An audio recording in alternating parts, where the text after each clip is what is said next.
नमस्कार दोस्तों, कैसे हैं आप सभी। मैं उम्मीद करती हूँ कि सब अच्छे होंगे। दोस्तों, क्या आप जानते हैं कि माता सीता ने भी अपने जीवन में एक घोर पाप किया था। आइए इस बारे में चर्चा करते हैं आज के इस वीडियो में। लेकिन उससे पहले माता सीता के जन्म के रहस्य के बारे में जान लेते हैं। दोस्तों, वाल्मीकि रामायण के अनुसार मिथिला में एक बार अकाल पड़ा था। तब राजा जनक को सलाह दी गई कि वो वैदिक अनुष्ठान करके खेतों में स्वयं हल चलाएंगे तो वर्षा हो जाएगी और अकाल खत्म हो जाएगा।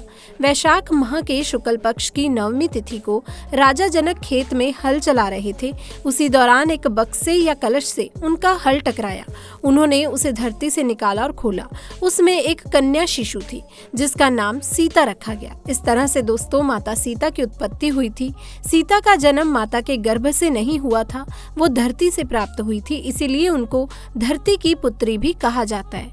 और दोस्तों यही कन्या सीता के नाम से जानी गई थी। तो आइए दोस्तों अब हम जानते हैं कि वो कौन सा पाप था जो माता सीता ने किया था। दोस्तों, जब माता सीता थोड़ी बड़ी हुई तो एक दिन अपनी सहेलियों के साथ अपने महल के बगीचे में घूम रही थी। तभी अचानक उनकी नजर एक तोते के जोड़े पर पड़ी जो देखने में बहुत ही ज्यादा खूबसूरत थे। तोते का वो जोड़ा एक पेड़ पर बैठकर माता सीता के बारे में ही बातें कर रहा था। उनके मुख से अपने भविष्य की चर्चा को सुनकर सीता जी को बड़ा ही आश्चर्य हुआ। कहते हैं कि उनमें से मादा तोता बोल रही थी कि पृथ्वी पर श्री राम से विख्यात एक बड़े ही सुंदर राजा होंगे और उनकी महारानी का नाम जानकी होगा। श्री राम देवी जानकी के साथ कई वर्षों तक राज करेंगे। धन्य है वो जानकी देवी और धन्य है वो प्रजा जिन्हें प्रभु श्री राम जैसे राजा मिलेंगे। दोस्तों, एक साधारण तोते के मुख से अपने भावी पति का नाम सुनकर माता सीता तो अचंभित सी हो गई। उन्हें अपने बारे में और जानने की इच्छा जागृत हुई। इसीलिए माता सीता ने अपने महल के पहरेदारों को बुलाकर दोनों पक्षियों को पकड़ लिया।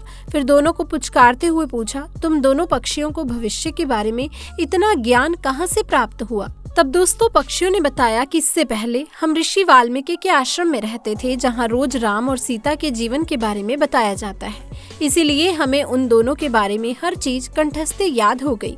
सीता जी ने जब ये सुना तो उन्होंने सोचा कि दोनों पक्षी तो बहुत ही दिव्य हैं, क्यों ना मैं इन्हें बहला फुसलाकर अपने जीवन से जुड़ी सारी बातें पूछ लूं। यही सोचकर माता सीता दोनों पक्षियों से कहती हैं कि तुम दोनों तो बहुत ही सुंदर हो। देखो, तुम दोनों को डरने की जरूरत नहीं है। मैं तुम्हें कोई नुकसान नहीं पहुंचाऊंगी कि तुम बस मुझे इतना बता दो कि राम कौन है और उनका विवाह जानकी से कैसे होगा। तब दोनों पक्षी बताते हैं कि महर्षि वाल्मीकि रामायण नाम का एक ग्रंथ लिख रहे हैं, जिसमें उन्होंने बताया है कि महर्षि श्रृंग के द्वारा किए गए पुत्रेष्टि यज्ञ से प्रसन्न होकर भगवान विष्णु मानव शरीर धारण करके उनके ज्येष्ठ पुत्र के रूप में जन्म लेंगे, जो कि प्रभु श्री राम होंगे। बड़े होने पर श्री राम महर्षि विश्वामित्र और अपने छोटे भाई लक्ष्मण के साथ हाथ में धनुष लिए मिथिला आएंगे और वहां शिव जी के धनुष को तोड़कर जानकी से विवाह करेंगे। दोस्तों, इतना सुनने के बाद माता सीता उन दोनों पक्षियों को बताती है कि जिस जानकी की तुम लोग बात कर रहे हो वो मैं ही हूँ। मैं ही सीता हूँ और मैं ही जानकी हूँ। इसलिए तुम बताओ कि मेरे प्रभु श्री राम दिखते कैसे हैं। इस पर दोस्तों नर तोता माता सीता को बताता है कि श्री रामचंद्र का मुख कमल के समान सुंदर है। उनके नेत्र बड़े और खिले हुए हैं। उनकी नाक ऊंची और भुजाएं घुटनों तक जाती हैं। उनका गला शंख के समान है और उनकी सुंदरता का तो क्या ही वर्णन करूं। उनके गुणों का बखान तो 100 मुख वाला भी नहीं कर सकता। दोस्तों, दोनों पक्षी आगे एक साथ कहते हैं, माता जानकी आप धन्य हैं जो आपको रघुनाथ की पत्नी बनने का सौभाग्य मिला है। आपकी जोड़ी तीनों लोकों में सबसे अद्भुत होगी। इतना सुनकर देवी सीता उनसे पुनः एक सवाल पूछती है और वो तोते का जोड़ा उनके सवालों का जवाब देता है। और इस तरह से देवी सीता जी सवाल पूछती जाती हैं, तोते का जोड़ा जवाब देता रहता है। लेकिन दोस्तों एक समय के बाद दोनों तोतों की बातें सुनकर सीता जी के मन में लालच आ गया। इसीलिए वो दोनों पक्षियों से कहती हैं, जब तक मेरा विवाह नहीं हो जाता तुम दोनों मेरे साथ राजमहल में रहोगे। तुम्हें वहाँ सारी सुख सुविधाएं मिलेंगी। सीता जी की बात सुनकर तोते का जोड़ा घबरा गया। नर तोता माता सीता से कहता है कि हे जनक पुत्री, हम आसमान के पंछी हैं। पिंजरे में बंद रहकर हम जीवन को व्यतीत नहीं कर सकते, इसीलिए आप हमें आजाद कर दें। नर तोते के बहुत ज्यादा विनती करने पर माता सीता ने नर तोते को तो छोड़ दिया, लेकिन दोस्तों उन्होंने मादा तोते को नहीं छोड़ा और कहा कि अब ये यहाँ मेरे साथ रहेगी। इस पर नर तोता माता सीता से कहता है कि मेरी पत्नी गर्भवती है, इसीलिए ऐसे समय में उसको जाने दें। हम दोनों एक दूसरे का वियोग सहन नहीं कर सकते, इसीलिए आप मेरी पत्नी को जाने दीजिए। लेकिन माता सीता ने नर तोते की एक भी न सुनी। इस पर मादा तोते ने माता सीता से गिड़गिड़ाते हुए कहा, मैं गर्भवती हूँ, आप मुझ पर तरस खाएं, मुझे जाने दें।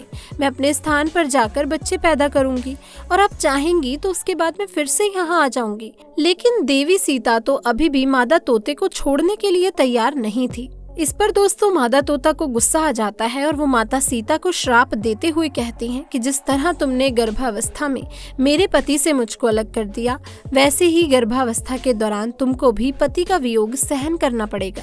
इतना कहकर मादा तोता वहीं अपने प्राण त्याग देती हैं। दोस्तों मादा तोता के प्राण त्यागने के बाद नर तोता भी अपनी पत्नी के वियोग में प्राण त्याग देता है, लेकिन प्राण त्यागने से पहले माता सीता से कहता है कि तुमने जो कर्म किया है उसकी सजा मिलकर रहेगी और तुम्हें सजा दिलाने के लिए मैं मनुष्य से भरी राम नगरी में अयोध्या में इंसान के रूप में जन्म लूंगा और मेरे ही कारण तुम्हें पति के वियोग का दुख उठाना पड़ेगा।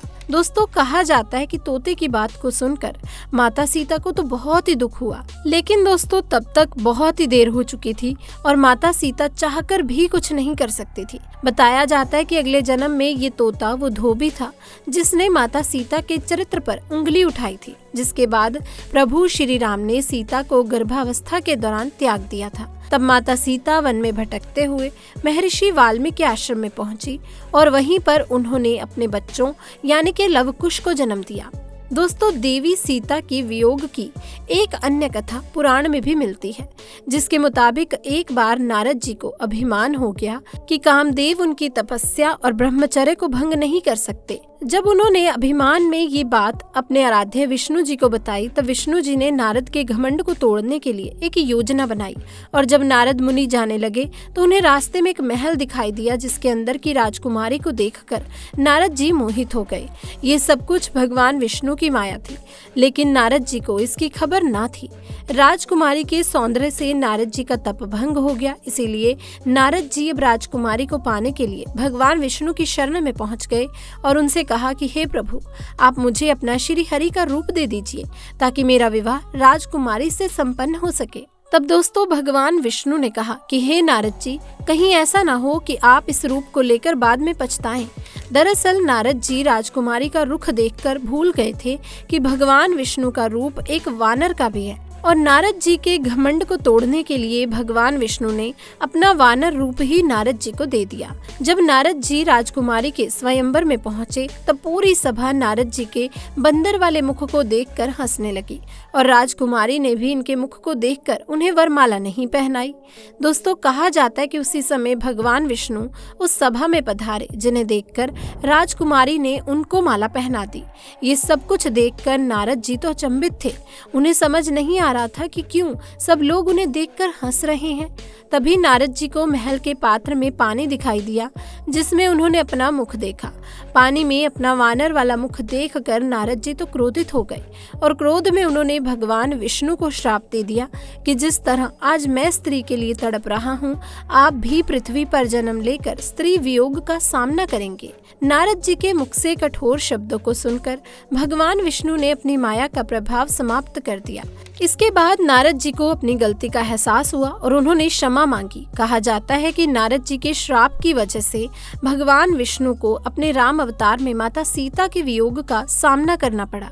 तो दोस्तों अब आप हमें बताइए, आपको क्या लगता है किसके श्राप की वजह से माता सीता को प्रभु श्री राम से दूर रहना पड़ा था? अपना जवाब हमें कमेंट्स में आके जरूर बताइएगा।